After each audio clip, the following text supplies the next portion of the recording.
Monsieur Amrouni, nous sommes à l'approche du 33e anniversaire de la victoire de la révolution islamique en Iran, sous l'égide de son faux fondateur, l'imam Khomeini, que sa demeure soit au paradis. La révolution islamique a prouvé au cours des 3 dernières décennies sa capacité à inspirer les mouvements de libération dans le monde, parce que c'est une source inépuisable d'enseignements religieux, d'enseignements spirituels, justement par cette jonction entre la religion et la politique. À cet égard, on peut dire que la révolution islamique a marqué un nouvel ordre indépendamment des blocs de l'Est et de l'Ouest. Et cet ordre continue toujours, justement, d'inspirer, d'alimenter les mouvements de libération dans le monde. Et l'une des caractéristiques de cet ordre, M. Amrouni, c'est bien sûr sa capacité à lutter contre la dictature sous toutes ses formes. Et bien sûr, là, on peut établir un parallèle entre la révolution islamique d'Iran et la révolution tunisienne. Parce que dans les deux cas, nous avons justement les combats de la population tunisienne et de la population, bien sûr, il y a 3 décennies, la population révolutionnaire d'Iran contre un régime dictatorial qui bénéficiait justement du soutien des pays occidentaux. Dans les deux cas, les États-Unis et certains pays occidentaux ont apporté leur soutien total, leur plein soutien au régime en place. Et, entre parenthèses, les circonstances de la fuite des 2 dictateurs se ressemblent, M. Amrouni. Alors, quel constat tirez-vous de ces similitudes, de ces récentes évolutions en Tunisie, bien sûr en comparaison avec la révolution islamique d'Iran?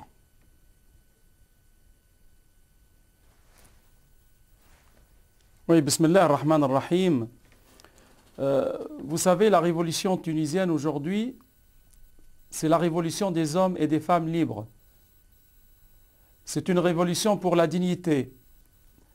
C'est une révolution pour la liberté. C'est une révolution pour l'indépendance et la justice.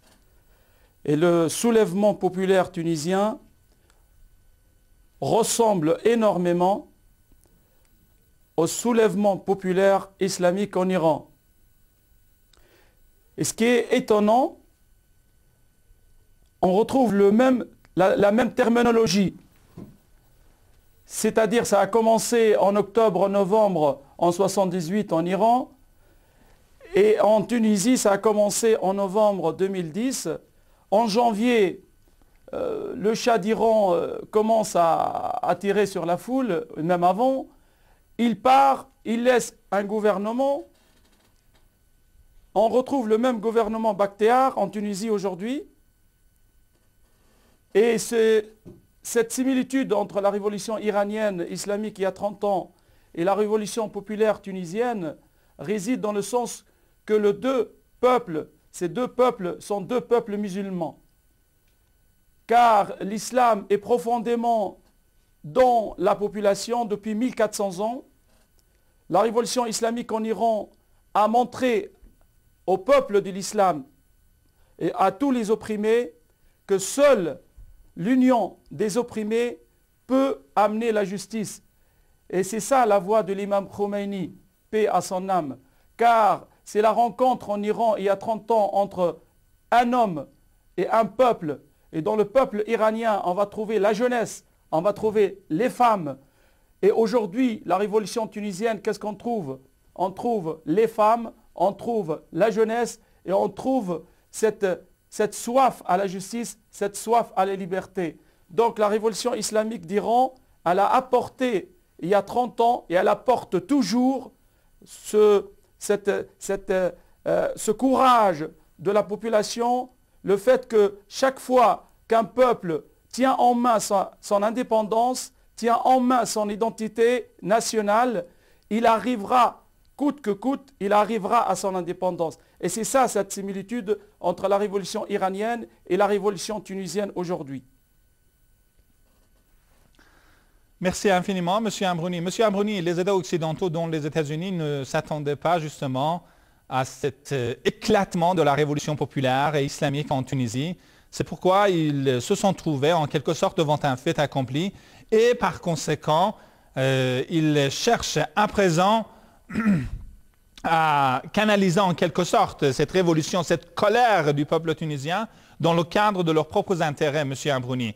Alors, justement, et là, on a raison de s'inquiéter des ingérences des États-Unis, parce qu'à présent, il paraît que justement l'ambassade des États-Unis à Tunis s'est transformée en un nid d'espions, en un nid d'espionnage qui pourrait mettre en péril justement l'arrivée au pouvoir d'un gouvernement populaire et islamique en Tunisie, comme il y a 30 ans, plus de 30 ans, l'ambassade des États-Unis à Téhéran s'était transformée en un nid d'espionnage. Justement, là, on a raison de tirer la sonnette d'alarme, M. Amrouni. Et votre analyse de ces ingérences, de ce type de relation,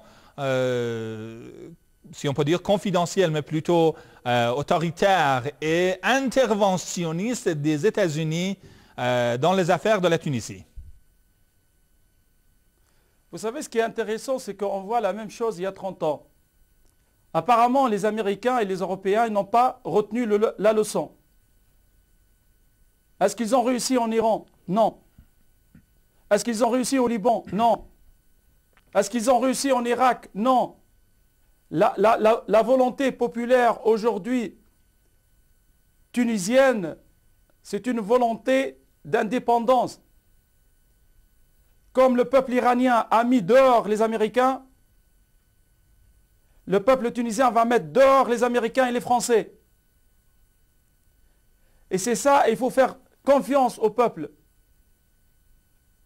Parce que toutes les marionnettes des hommes politiques, de droite ou de gauche, ils ne servent que les intérêts des Occidentaux. Et c'est vraiment honteux de voir des hommes et des femmes qui n'ont rien fait pour la population tunisienne pendant 30 ans venir sur des plateaux de télé et faire des théories et dire au peuple tunisien, maintenant on est là, rentrez chez vous et on va faire le nécessaire. Mais le peuple ne rentrera jamais, à part qu'on lui donne le pouvoir. Et c'est le peuple qui décidera la forme de la République qu'il veut. C'est ça la volonté populaire aujourd'hui. Et c'est la même chose qui a fait la valeur de la République islamique d'Iran. Le 1er avril 1979, et après un référendum populaire, le peuple iranien a décidé d'avoir une république islamique. Et c'est ça la voie de la démocratie. C'est le peuple qui décide la forme de sa république. Alors la question qui se pose actuellement, la grande nécessité pour le peuple tunisien, c'est la vigilance. La vigilance, il y a en effet le renversement d'un régime dictatorial. Donc il y a ce grand besoin de formation d'un gouvernement d'union nationale. Et bien sûr, il y a des ingérences des pays occidentaux, les États-Unis, la France et bien sûr d'autres pays occidentaux. Ceci étant dit, comment prévoyez-vous l'avenir de cette révolution, M. Amrouni? Bien, d'abord, permettez-moi, par votre chaîne, la chaîne de la République islamique et la chaîne de la Révolution islamique, de saluer mes compatriotes tunisiens, de saluer les martyrs, les familles des martyrs et tous les jeunes et toutes les femmes qui aujourd'hui font honneur aux Tunisiens, aux Arabes et aux musulmans. Cette révolution, c'est le début de l'ère de l'espérance arabe.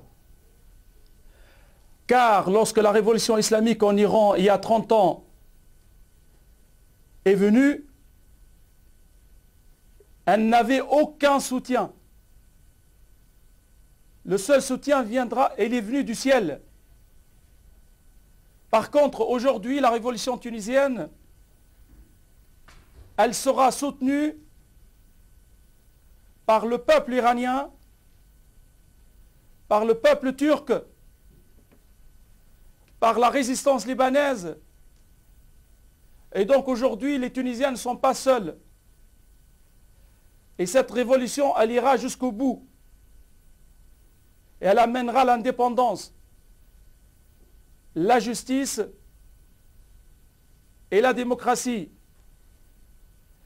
Enfin, j'espère, à l'occasion des fêtes de l'anniversaire, du 33e anniversaire de la révolution islamique en Iran, que le peuple d'Iran à Téhéran bandira les drapeaux tunisiens à côté du drapeau iranien. Car le drapeau tunisien aujourd'hui, comme le drapeau iranien, représente le drapeau de la liberté du peuple de l'islam. Et notre victoire, elle sera bientôt, et le peuple tunisien joindra ses frères en Iran, au Liban et en Turquie. Et merci pour vous. Imadeddine Amrouni, président de l'association islamique en Ahlul Bayt en France. Merci d'avoir été en duplex depuis Paris avec notre émission. Merci, au revoir et à très bientôt.